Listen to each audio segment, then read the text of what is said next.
Bueno, a ver, ahora sí arrancamos en este primer bloque. Algo adelanté, ¿no? En la introducción de esta sala de situación acerca de que, por ejemplo, en la semana fue absuelto el psiquiatra del hombre que hace 3 años asesinó a puñaladas durante un brote psicótico a aquel oficial de la Policía Federal, Juan Pablo Roldán. Recordemos, frente al Museo Malva, ahí en Palermo, el TOC 28, el Tribunal Oral en lo Criminal 28 de la Ciudad de Buenos Aires, bueno, fue justamente el que absolvió, el que decidió absolver a este psiquiatra.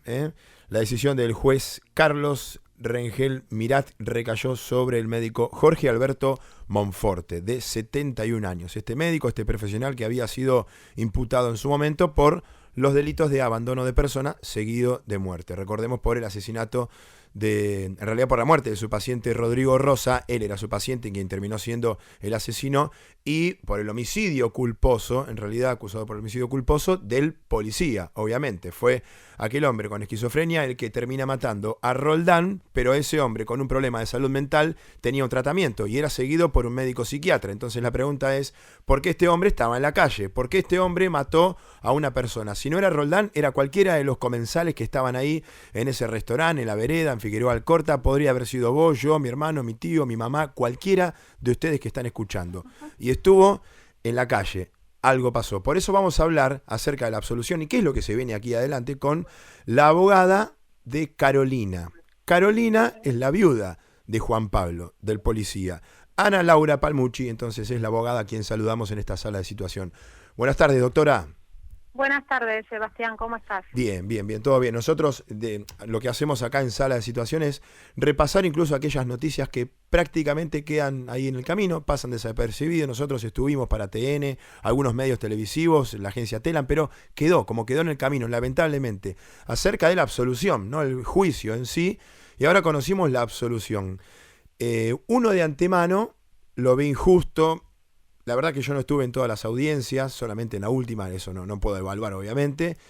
¿Qué análisis, más allá de tu postura desde la querella, haces acerca de esta absolución y qué te queda de aquí en adelante, por ejemplo, en la apelación? Sí, en primer lugar, la resolución nos tomó por sorpresa a todos, inclusive al Ministerio Público Fiscal, que Ajá. había efectuado también la acusación por el homicidio culposo respecto de Juan Pablo Roldán. Más allá de la consternación que tiene Carolina y lo mal que está, por eso trata de no hablar con los medios ella, Sí.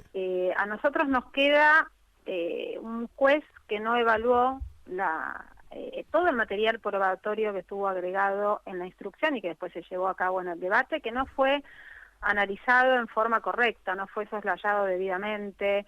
Existió negligencia, existió omisiones importantes por parte del médico.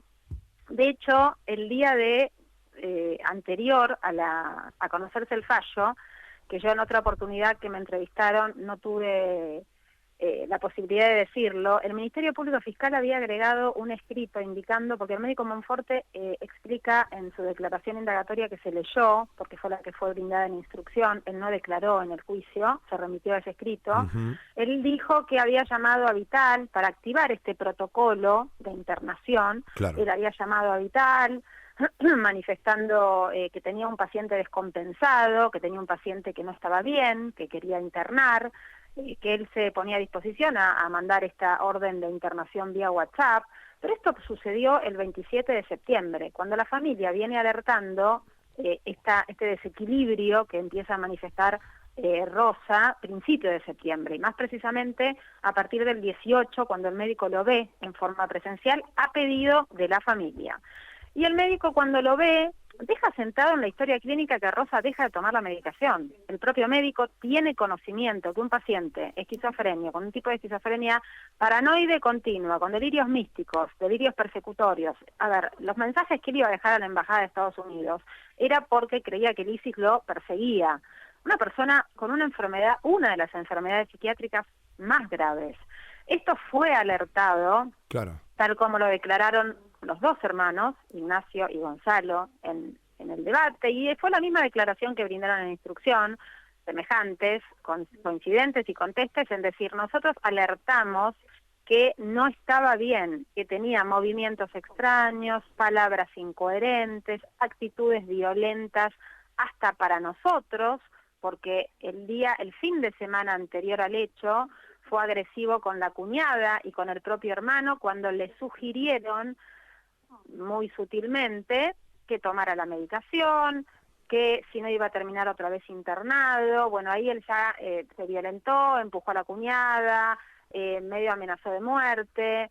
Y el día anterior, a ese domingo, el sábado, fue de nuevo a la embajada de Estados Unidos. Y ahí es donde el hermano le avisa al médico, mire doctor, que fue a la embajada, hecho que también sucedió en el año 2011 cuando él termina internado. Esto ya había pasado. Claro. Es decir, hay un patrón de conducta que se reiteró. Hubieron un montón de manifestaciones exteriores por parte de Rosa, donde él estaba mostrando un claro desequilibrio. Y ¿Y lo Monforte peor, qué hizo ante todo esto, que era evidente? Monforte lo único que hizo fue verlo el 18 de septiembre, indicarle a la familia que tenía que tomar una de los medicamentos. Él tomaba la Tenax, que es un medicamento específico para esa enfermedad, que tenía que tomar un comprimido a la noche, y lo veía el 2 de octubre, que obviamente no llegó a suceder. Cuando se avecina cerca de la fecha del hecho y las conductas empiezan a ser más reiteradas y más agresivas, y la familia lo manifiesta, él dice, bueno, voy a llamar al Centro Médico Pueyrredón, que es la prepaga, y a Vital, que es encargada de las urgencias. Yo no soy médico de urgencias, soy médico de consultorio. Yo tengo que consultar la ley de salud mental porque nunca me tocó internar a ningún paciente. Esto es lo que le dijo un médico psiquiatra a los familiares con 70 años. Tengo que consultar la ley de salud mental.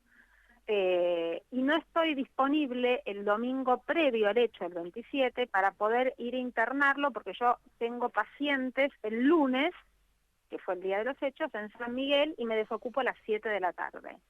Lo único que consta en autos que se exhibió en el debate es el llamado que hace a Vital, el médico, después de 3 llamados previos de la familia, el día domingo anterior al hecho, informando de esta situación, de este problema que tiene con un determinado paciente. Claro. Ahora bien, el llamado que él dijo que hizo al Centro Médico Pueyrredón, se pidió una prueba durante el debate a la empresa, una de las telefonías de empresas de celulares, que es propietario de una línea Monforte, e indicaron que no existió ningún llamado al Centro Médico Pueyrredón y que de línea, tampoco de llamados de línea de su domicilio, existió.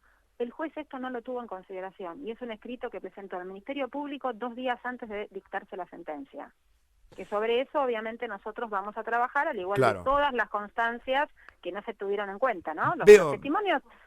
todo muy Sí. contundente, ¿no? Digo, veo pruebas que no, por lo menos estás diciendo cosas que no entiendo, cómo no lo valoraron, cómo lo analizaron.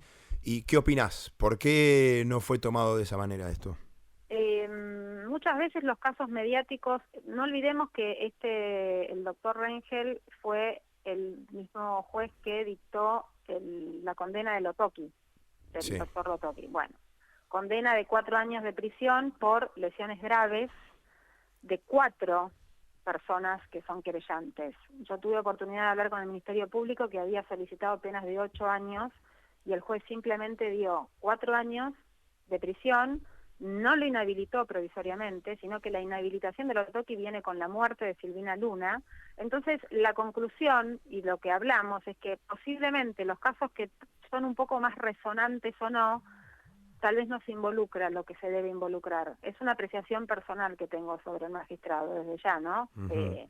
Porque con la prueba que existió, declararon testigos, declararon otros médicos de Rosa, Claro. declararon los hermanos. Los hermanos, sí. Los hermanos que eran quienes estaban en el día a día con él, y la verdad que esta alianza terapéutica que tanto habló el abogado defensor, en este caso estaba, porque muchas veces la familia no está a disposición de acompañar a un paciente de estas características. No, estaba muy Es presente, duro. sí. La familia estaba muy presente, alertaba, pese a que vivían, porque el abogado dice no, porque vivían en Pilar. Bueno, uno puede vivir donde quiera vivir y estar presente igual. Eso no obstaculiza estar presente con el hermano enfermo. Con lo cual, las alertas fueron muchas.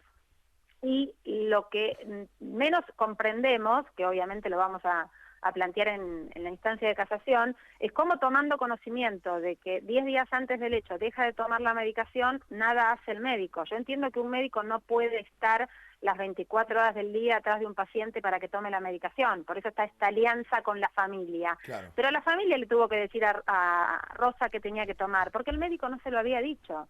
Y del 18 de septiembre hasta el 27, no tomemos el día del hecho, hasta el 27 de septiembre pasaron 9 días en los cuales hay algo determinado, una cuestión determinada en la Ley de Salud Mental, que es la internación involuntaria.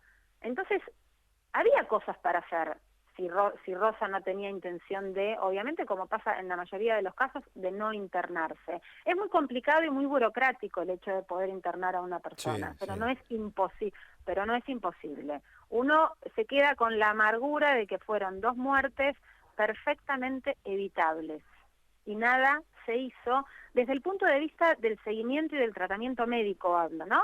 Nada se hizo. Cuando la familia le pregunta a Monforte cómo lo vio el día de 18, que lo vio presencial, no, lo vi bien, lo noté bien, pero tiene movimientos, habla incoherente. No, dice, eso es típico de la enfermedad de la esquizofrenia.